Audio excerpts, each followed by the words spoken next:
안녕하세요. 반갑습니다. 현준입니다. 이번 주말도 잘 보내셨죠? 시간이 너무 빨리 가는 것 같아요. 어느새 12월도 코앞으로 다가왔네요. 진짜 요즘에는 한 해 한 해가 굉장히 빨리 가는 것 같다 라는 생각이 듭니다. 이제 내일이면 월드컵이 개막인데요. 정말 실감이 안 납니다. 정말 기대되고 막 떨립니다. 제가 뛰는 것도 아닌데 말이죠. 개인적으로 운동 중에 좀 축구를 좋아해요. 그래서 더 그런 것 같아요. 좀 즐거운 한 달이 될 것 같다. 그런 생각이 듭니다. 네, 오늘 제가 읽어드릴 책은요. 바로 나는 나로 살기로 했다. 라는 김수현 작가님의 책입니다. 이 책은 제가 유튜브로 시작했던 초창기에 읽어드렸던 기억이 있는데요. 좋아서 다시 한번 가져와 봤습니다. 저자는 책 서문에 스스로에게 이런 질문을 던집니다. 나는 어느새 어른이 되었고 어느 날 문득 나 자신이 초라하고 무력하게 느껴졌다. 애매한 나이에 애매한 경력과 애매한 실력. 나는 제대로 갖춘 것도 보장된 것도 없는 애매한 사람이었다. 어쩌다 이렇게 애매한 어른으로 자라버린 걸까? 그러면서 그는 자신에게 어떤 잘못이 있는지 스스로에게 묻기 시작합니다. 저자는 이렇게 말해요. 나는 궁금했다. 나의 잘못이 무엇인지. 그렇게 책을 많이 읽으며 나는 그 궁금증을 해소해 나갔다. 그리하여 내가 내린 최종적인 결론은 세상이 아무리 나의 존재 자체를 무가치하게 여길지라도 나는 나를 존중하고 나로서 당당하게 살아가도 괜찮다는 거였다. 내가 쓴 이 책은 내가 느꼈던 초라함의 이유이자 나를 초라하게 했던 모든 것들에 대한 나의 답변이다 라고 말합니다. 아마도 이 책이 굉장히 많이 사랑을 받았던 이유는 작가 스스로의 모습에 대해 고뇌하던 그 모습이 현 시대를 살고 있는 우리의 모습과 굉장히 닮아 있어서 더 많이 공감이 되었던 건 아닐까, 사랑받을 수 있었던 건 아닐까 하는 생각이 듭니다.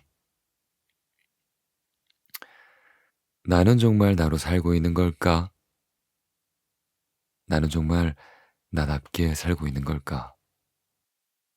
나는 내가 아닌 다른 어떤 것을 위해서, 다른 사람을 위해서 살고 있는 건 아닐까? 문득 그런 질문이 제 가슴 속에 던져보고 싶은 밤이었네요. 지금 제가 목이 살짝 안 좋아요. 감기가 살짝 걸린 것 같은데, 네, 그렇습니다. 이해해 주시고요. 네. 또 이런 날도 있고 저런 날도 있고 하는 거니까. 네. 그래요. 저는요, 이 책을 보고 조금은 제 자신을 이해할 수도 있을 것 같다라는 생각이 들었습니다. 좀 애틋하게 토닥토닥 해줄 수 있을 것 같았어요. 그런 마음이 들었고, 내가 그렇게 행동했던 이유를 조금은 누군가로부터 들은 것 같다 하는 마음이 들었습니다. 이 책을 듣는, 이 책을 보는 여러분들도 그리하셨으면 좋겠습니다. 생각해보면 난 늘 이유가 궁금했다. 그래서 학창시절에 선생님이 내게 무언가를 시키면 언제나 왜요? 라고 물었다. 그러면 사람들은 내가 반항을 한다고 여겼는데 나는 정말 이유가 궁금해서 물어본 거였다. 묻지도 따지지도 말라는 건 내겐 너무나 어려운 일이었다. 그런 나는 어른이 되었고 어느 날 문득 나 자신이 초라하고 무력하게 느껴졌다. 애매한 나이에 애매한 경력과 애매한 실력. 나는 제대로 갖춘 것도 보장된 것도 없는 애매한 사람이었다. 어쩌다 나는 이렇게 애매한 어른으로 자라버린 걸까? 그때 내가 뭘 잘못했을까 생각했다. 전공 선택을 잘못했던 걸까? 대학교 때 조금 더 열심히 하지 않은 게 잘못이었을까? 일하며 더 버티지 못한 게 잘못이었을까? 그런데 아무리 생각해도 나는 잘못이 없었다. 물론 내 인생에는 약간의 실수와 방황과 그리고 오류가 있었지만 그건 삶에 있을 수 있는 시행착오가 아닌가. 나는 학창시절 선생님 말에 이유가 궁금했듯이 아무 잘못 없는 개인이 왜 초라함을 느껴야 하는지 알고 싶었다. 그때 난 많은 책을 읽었는데 취미의 책 읽기가 아니라 정말 궁금해서였다. 나는 왜 초라해졌는가에 대하여. 나는 왜 부족한가에 대하여. 나는 왜 아무것도 아닌가에 대하여. 그리고 그 궁금증을 해소해 나가며 내가 내린 최종적인 결론은 세상이 나의 존재를 무가치하게 여길지라도 나는 나를 존중하고 나로서 당당하게 살아가도 된다는 거였다. 이 책은 내가 느꼈던 초라함의 이유이자 나를 초라하게 했던 모든 것들에 대한 나의 답변이다. 그동안 책을 쓰며 나는 독자에게 잠깐의 위안과 잠깐의 따뜻함을 주었다고 생각한다. 하지만 조금 더 오랜 시간 머물 수 있는 단단한 위안이자 응원이고 싶었다. 냉담한 세상에서 아무런 잘못 없이 스스로를 질책해야 했던 나와 닮은 그 누군가에게 이 말을 해주고 싶다. 우린 잘못이 없다고. 나로서 당당하게 살아가도 된다고 말이다.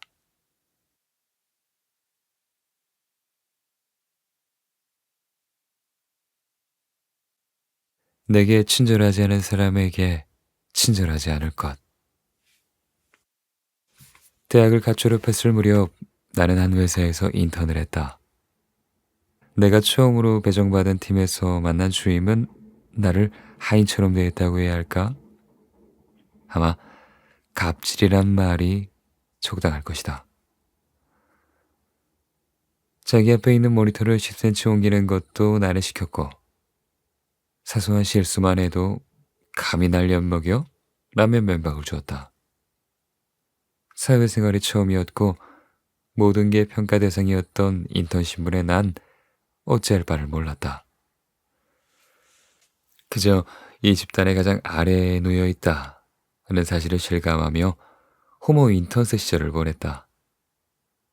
그렇게 인턴십을 마치고 한참이 지난 어느 날 잠자리에 드는데 갑자기 그 선배 생각에 분한 마음이 들었다. 그런데 내가 진짜 참을 수 없었던 건 그녀가 나에게 한 행동이 아니라 그런 상황에서도 표정 한 번 구기지 않은 나 자신이었다.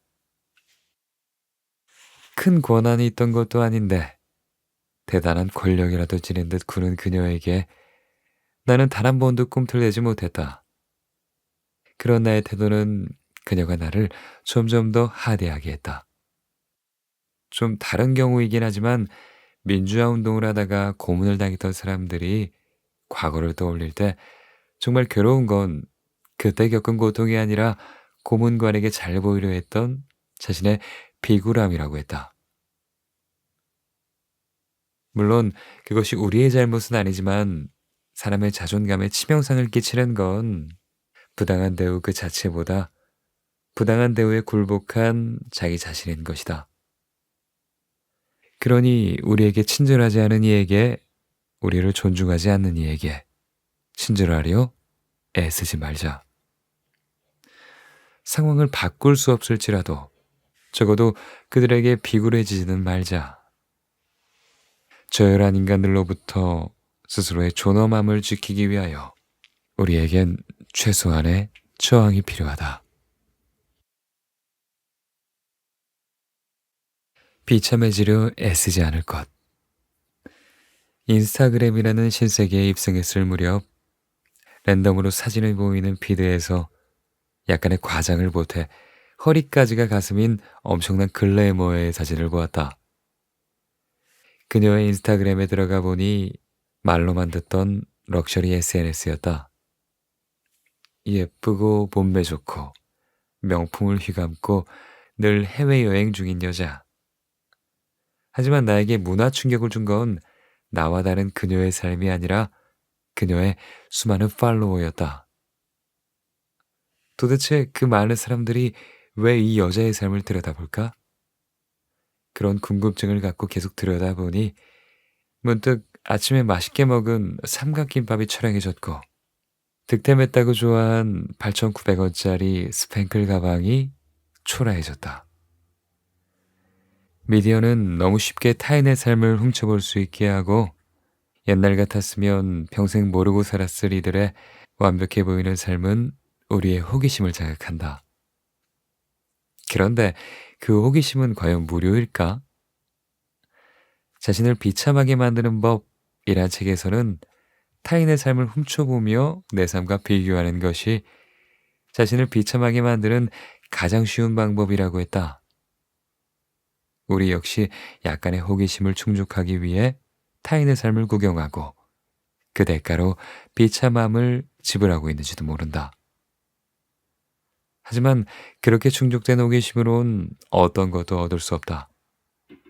그 에너지와 호기심은 어디까지나 나 자신의 삶을 돌보는데 사용해야 한다. 그러니 타인의 삶에 기꺼이 친구는 되어주되 관객은 되지 말자. 몇 장의 사진으로 요약된 그들의 삶보다 우리에겐 우리의 삶이 더 소중하다. 그러니 부디 비참해지려 애쓰지 말자. 더 이상 삶의 질문을 유예하지 않을 것. 혹독한 경쟁 속에서 우리는 일단 공부하고, 일단 대학에 가고, 일단 좋은 스펙을 가지고, 일단 돈을 번다. 그렇게 아침부터 밤까지, 봄부터 겨울까지 해야 할 일에 쫓기며 어른이 되었다. 그러던 어느 날 문득 이런 이야기를 한다. 제가 좋아하는 일이 뭔지 모르겠어요. 그런 그들에게 되묻고 싶은 질문은 좋아서 해본 일이 있나요? 이다. 아이의 정체성과 자존감을 관찰하는 한 방송 프로그램에 주변 사람들을 잘 돕는 소위 착한 아이가 나왔다. 제작진은 아이에게 하고 싶은 일을 물었는데 아이는 엄마 심부름하기, 아빠 세차 돕기 같은 걸 답했다.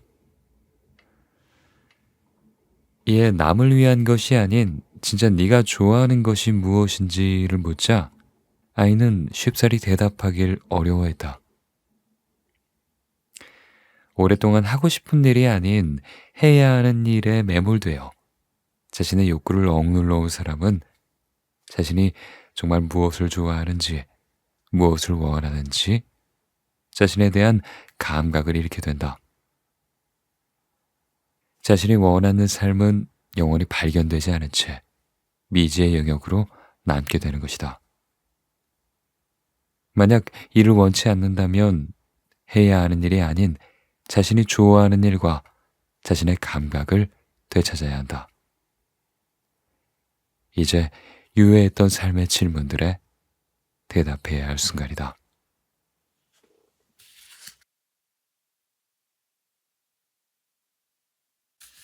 나 이외에는 무엇도 되지 않을 것. 초등학교 2학년 때 장래희망을 말하는 시간이 있었다. 나는 퀴리 부인에 대해 어디선가 주워 듣곤 퀴리 부인과 같은 여성 과학자가 되고 싶다고 말했다. 실상 나란 사람은 정자와 난자 시절 때부터 과학자와는 거리가 멀게 태어난 사람이지만 초등학교 2학년인 난 그런 공수표를 남발해도 되었다. 9살짜리 꼬마가 구체적으로 물류회사에서 구매를 담당하고 싶다거나 중견회사에서 회계 관리를 하고 싶다는 게 아마 더 이상한 일일 것이다. 그런데 문제는 나이를 먹어서도 우리의 꿈이 무엇을 할 것인가가 아니라 무엇이 될 것인가에 머물러 있을 때 그때 발생하게 된다. 예전에 한번 피부과 의사와 대화를 나눈 적이 있다. 그는 서울에 있는 의대에 나와 강남에서 피부과 전문의를 하고 있었다.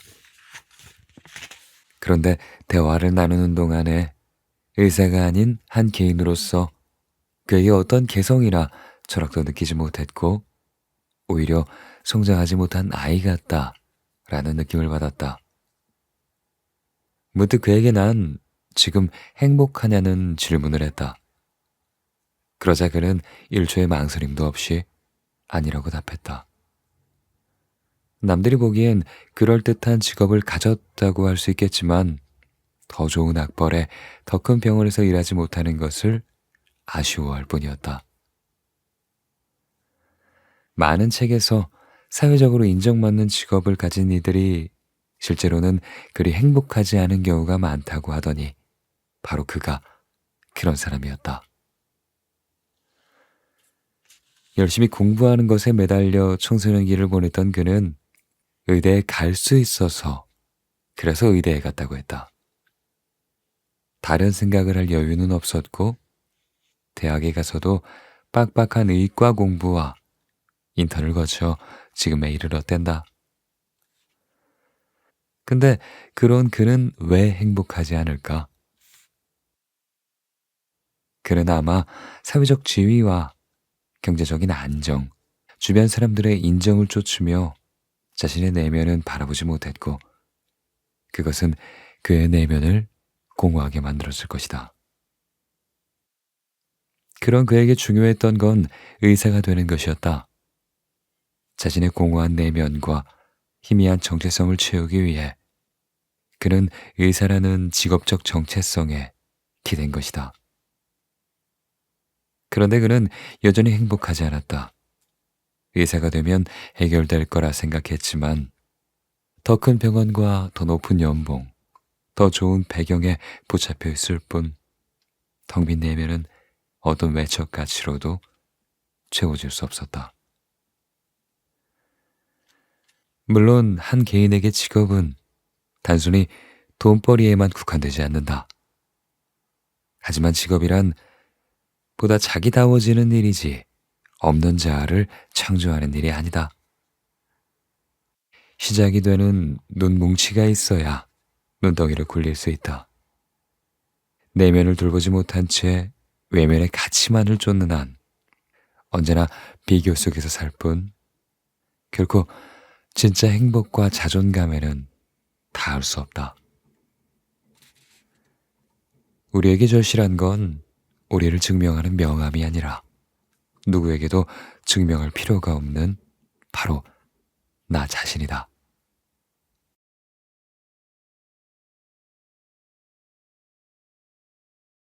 안목을 기를 것.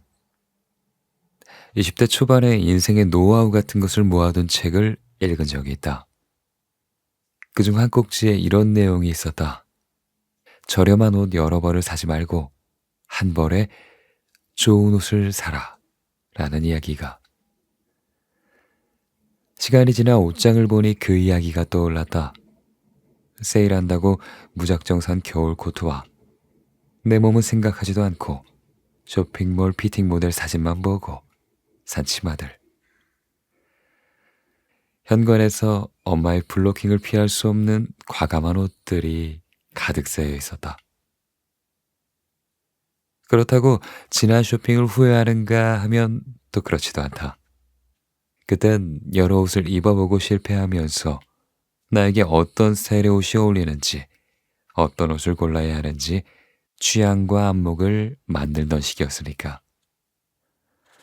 이처럼 만약 당신도 여러분의 실패를 경험했다면 그만큼 잘 어울리는 옷을 찾기 위해 고군분투했다는 의미이기도 하다. 그러니 이제 실패를 통해 길러낸 안목과 취향으로 나에게 좋은 한 가지를 찾아내자. 삶이란 결국 내게 가장 잘 어울리는 질 좋은 옷 한 벌을 찾는 일이니까. 스스로 선택할 것. 인생은 탄생과 죽음 사이에 선택이라는 한 철학자의 말처럼 우리가 어떤 선택을 하는가에 따라 우리의 인생이 결정된다. 그런데 우리 주위엔 선택을 유난히 어려워하는 사람들이 있다. 신중한 것과 결정하지 못하는 것은 그건 전혀 다른 문제인데 그들은 왜 선택을 내리는 걸 어려워하는 걸까? 그건 완벽한 답을 얻으려는 강박일 수도 있으나 스스로의 판단을 믿는 자기 신뢰가 부족한 경우가 많다. 선택을 내리는 자기 자신을 믿지 못하고 선택에 따르는 책임을 감당할 자신이 없으니 다른 사람이 답을 내려주기를 기대하고 있거나 문제가 골물 때까지 선택을 유예하는 것이다. 그런데 이건 단순히 시간 낭비의 문제로만 끝나지 않는다. 너세니얼 프렌드니 말하길 선택들은 정신 깊은 곳에 쌓이고 그렇게 쌓인 결과를 자존감이라 부른다고 했다. 삶에서 내린 자신의 선택들이 모여 자존감을 이룬다는 것이다. 왜 그런 걸까? 자신의 삶을 통제할 수 있다는 자기 신뢰는 절대 실패하지 않을 거라고 믿을 때가 아니라 스스로 최선의 결정을 내리고 죽이 되든 밥이 되든 그 결과까지 책임질 때 얻어진다. 그런데 스스로 선택을 내리지 못하면 자기 신뢰를 쌓을 경험이 빈약해지고 빈약한 자기 신뢰로는 책임질 자신이 생기기가 어렵다. 선택과 책임, 자기 신뢰는 톱니바퀴처럼 맞물려 있기 때문에 어느 하나 삐걱거리지 않고 굴러갈 때 그때야말로 우리는 주체적인 삶을 살 수가 있는 것이다. 그리고 그 삶의 방식이 바로 자존감으로 나타나는 것이다. 그러니 제 아무리 제갈공명이 옆집에 산다고 하더라도 우리의 결정권을 위임해서는 안 된다. 오직 과거라는 당신의 데이터베이스와 실수라는 오답노트, 그리고 내면의 나침반을 믿고 나아가야 한다. 삶에 완벽한 답안지는 없으나 어떤 답을 내리든 스스로 책임질 수만 있다면 당신의 모든 선택은 정당하다.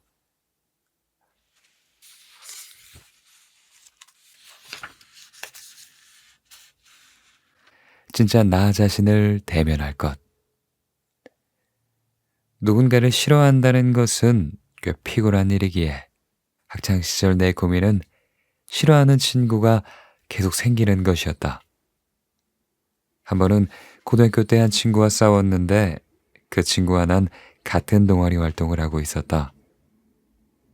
그런데 내신 성적에 들어가는 동아리에 장을 하고 싶었던 친구는 선생님께 가서 동아리 장을 하고 싶다고 말한 뒤 내겐 선생님이 먼저 시켰다라고 거짓말을 했다.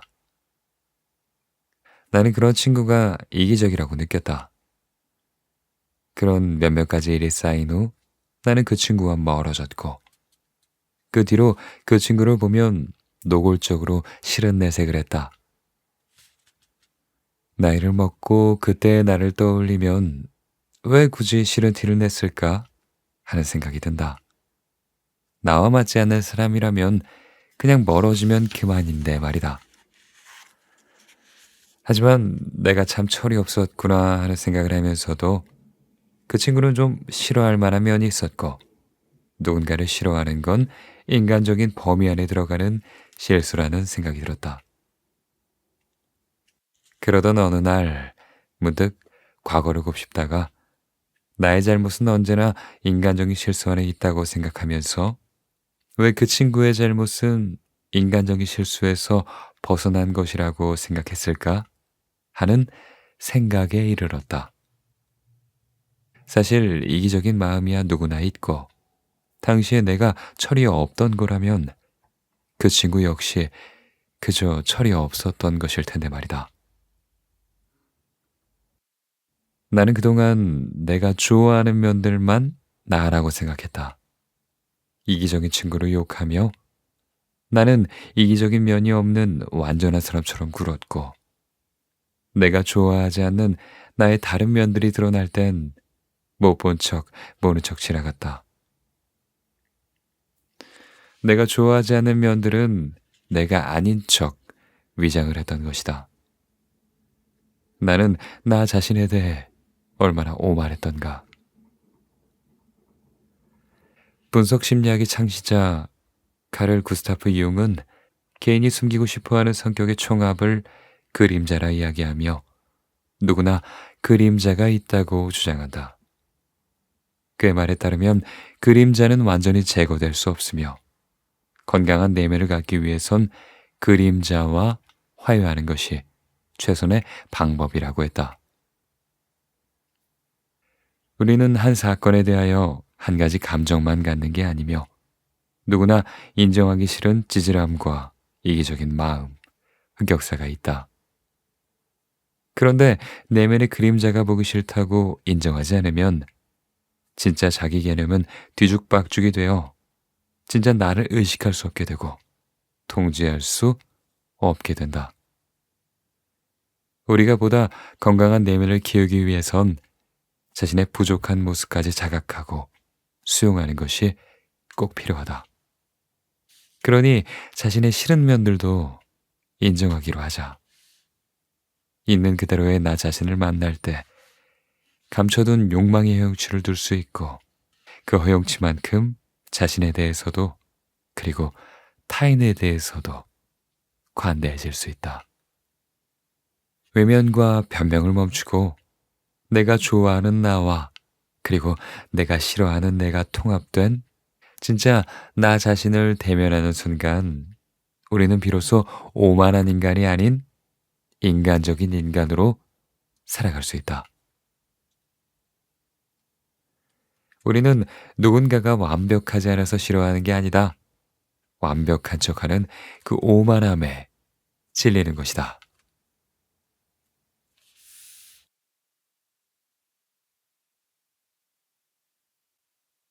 문제를 안고도 살아가는 방법을 배울 것.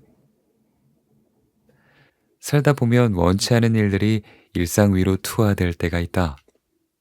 그리고 어떤 일들은 딱히 해결책이 존재하지도 않는다. 다시 되돌릴 수 없는 일, 과거의 실수가 현재의 발목을 붙잡는 일, 오랜 시간 돌보며 그때그때 덧나지 않도록 관리해야 하는 일. 그런 일들이 들이닥칠 때 손상된 삶 따윈 내팽개치고 싶다는 생각이 든다. 인생도 닌텐도 게임처럼 리셋하고 다시 시작할 수 있다면 얼마나 좋을까? 이번 생은 망한 것 같으니 죽은 듯이 살아가야 할까? 나에게도 그런 순간이 있었다. 하지만 그런 생각을 하다가도 끝에는 그래도 나는 살아가고 싶다는 결론에 닿았다. 몇 가지 사건들로 내 삶 전체를 포기하기엔 너무나 억울했고 남들이 보기엔 내 삶이 별거 아닐지라도 내겐 전부였으므로 말이다. 드라마 또 오해영의 혜영의 말처럼 나는 여전히 내가 애틋했고 내가 잘 되길 바랐다. 당신도 그럴 수 있다. 너무 지쳐서 나 자신이 지긋지긋해서 감당하기가 너무 힘들어서 그런 나 자신을 내팽개치고 싶을 수도 있다. 하지만 내가 아닌 그 누구도 내 삶을 대신 돌봐주지 않는다. 상처가 생겼다는 이유로, 마음에 차지 않는다는 이유로 누구의 돌봄도 받지 못한 내 삶이 홀로 울고 있다면 그건 너무 미안하지 않은가? 그러니 살다가 어떤 불행을 마주한다 해도 충분히 슬퍼하고 충분히 괴로워했다면 그 원치 않는 사실과도 함께 살아가는 법을 배우자. 당신의 고단함이 별게 아니라서가 아니라, 혹은 다들 그렇게 사니까가 아니라, 당신에겐 가장 애틋한 당신의 삶이기에, 그렇기에 잘 살아내길 바란다. 미래에 대한 엉터리 각본을 쓰지 않을 것. 한동안 별일 아닌데도 걱정을 반복한 적이 있었다. 미리 걱정을 해두면 막상 그 일이 벌어졌을 때 안도감이 들어서 그랬다. 예를 들어 기침이 계속 나와 폐병을 걱정하면서 병원에 갔는데 독감쯤은 다행스럽게 느껴지는 것처럼 말이다. 그런 안도감을 얻기 위해 과장된 걱정을 했던 것이다. 그런데 마음이란 건 신기하게도 중간 과정 없이 반복되어서 나중에는 기침만 해도 무서워 벌벌 떨게 된다. 그렇게 지나친 왜곡된 걱정은 습관이 되고 최악의 상황을 홀로 리허설하며 탈진하게 된다. 그런데 일어나지 않은 일을 앞서 걱정하는 건 전쟁이 일어날까 두려워 땅굴에서 살거나 혹시나 하는 마음에 당장 쓰지 않을 물건들을 대량 구매해 놓는 것과 다를 바 없다. 삶의 낭비이자 비합리적인 일이다. 그럼 어떻게 해야 이 낭비를 줄일 수 있을까? 걱정은 대체로 비합리적이고 지나치게 부정적인 생각에서 촉발한다. 그렇게 과장된 걱정에서 벗어나는 방법은 막장 드라마급의 개연성을 가진 왜곡된 생각을 바로잡는 것에서부터 시작한다. 당신의 걱정을 들여다보자 일어날 확률이 낮은 최악의 경우를 떠올리고 있지 않은가? 겨우 기침 따위를 그걸 단서로 폐병을 염려하고 있진 않은가? 날조된 미래에 붙잡혀 지금을 망치지 말자. 당신의 괴로움은 당신이 쓴 엉터리 각본 때문이다. 과민해지지 않을 것. 친구가 교통사고를 당한 적이 있다. 횡단보도를 건너는데 멈춰있던 차가 달려들었다고 한다. 초보 운전자의 실수였는데 다행히 크게 다치진 않았다. 그런데 난 그 이야기를 들은 후 길을 건널 때면 차가 멈춰 있어도 불안했다. 불안이란 건 과거의 부정적이고 공포스러운 경험으로 인해 다시 그 일이 반복될지도 모른다 라는 막연한 예의감이다.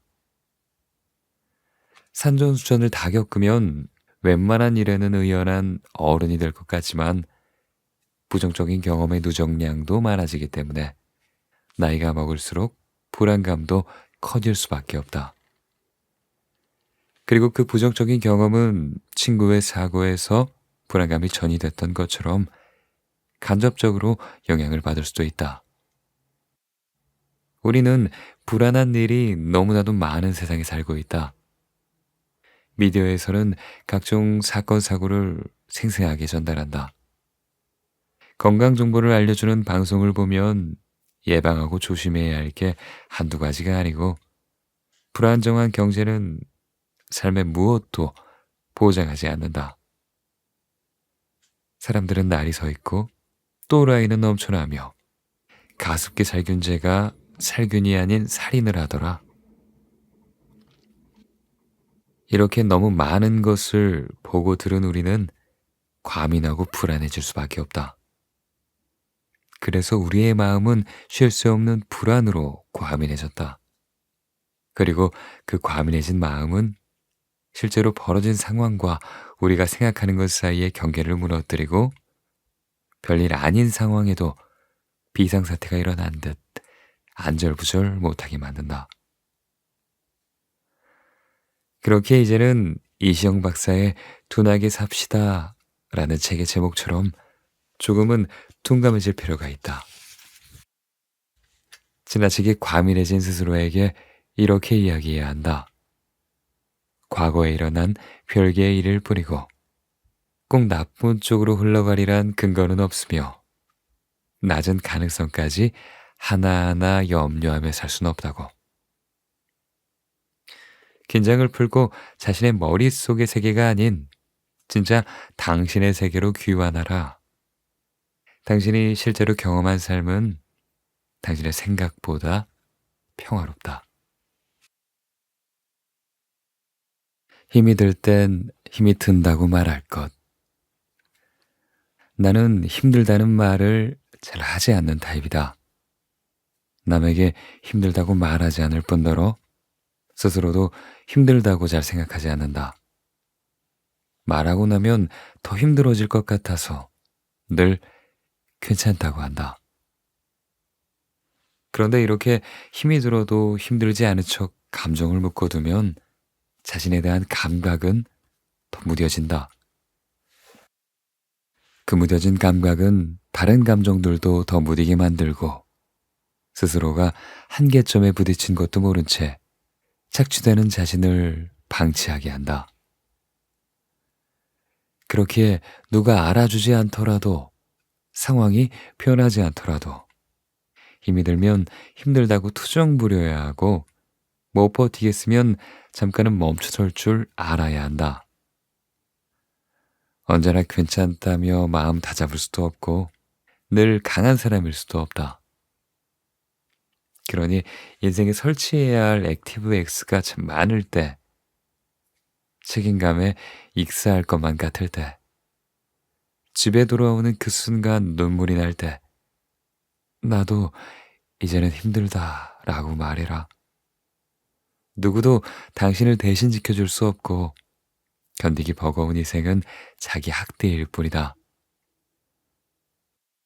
조금은 이기적이어도 좋고 조금은 무책임해도 좋다. 책임감을 논하며 질식할 때까지 스스로를 방치하는 것만큼 자기 자신에게 무책임한 일은 없다.